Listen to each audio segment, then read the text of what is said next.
২ বছর আগে গণঅভ্যুত্থান ঘটেছিল ঢাকার রাজপথে। ১৪০০ মানুষের জীবন উৎসর্গের বিনিময়ে এক লৌহ মানবীকে ক্ষমতাচ্যুত ও দেশত্যাগে বাধ্য করেছিল ছাত্র জনতা। সম্প্রতি আন্তর্জাতিক গণমাধ্যমে দেশে ফেরার আগ্রহ প্রকাশ করেছেন ভারতে পলাতক শেখ হাসিনা। এছাড়াও ক্ষমতা ছাড়ার ২ বছর পূর্তি উপলক্ষে ৫ আগস্ট বক্তব্য রাখার খবর ছড়িয়েছে বিভিন্ন গণমাধ্যমে। এ অবস্থায় প্রধানমন্ত্রীর তথ্য উপদেষ্টা বলেন, দণ্ডপ্রাপ্ত শেখ হাসিনার বক্তব্য প্রচারে আদালতের নিষেধাজ্ঞা কঠোরভাবে বাস্তবায়ন করবে সরকার। শেখ হাসিনার বক্তৃতার কথা যদি বলেন ৫ তারিখে, যেটাকে আপনি উল্লেখ করলেন, ব্যর্থের আস্ফালনের বেশি আমার কিছু মনে হয় না।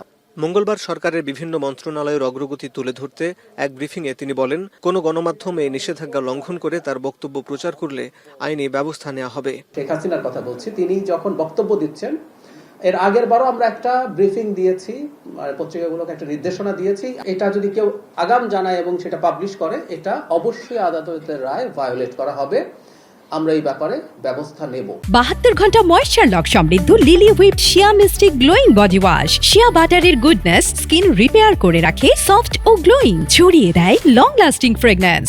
ভূরাজনৈতিক দিক থেকে সরকার কোনো সমস্যায় নেই বলে দাবি করেন তথ্য উপদেষ্টা। যুক্তরাষ্ট্র, রাশিয়া, চীন কিংবা ভারত সব দেশের সঙ্গে যোগাযোগ অব্যাহত রেখে চলেছে সরকার।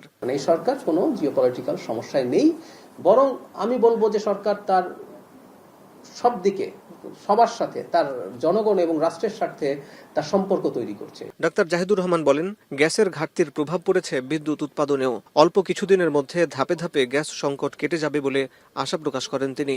সংকট মোকাবেলায় জ্বালানি ব্যবহারে সাশ্রয়ী হওয়ার আহ্বান জানান তথ্য উপদেষ্টা।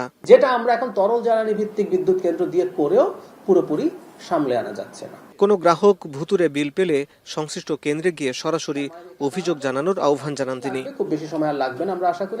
হাসিব বিল্লাহ, এখন, ঢাকা।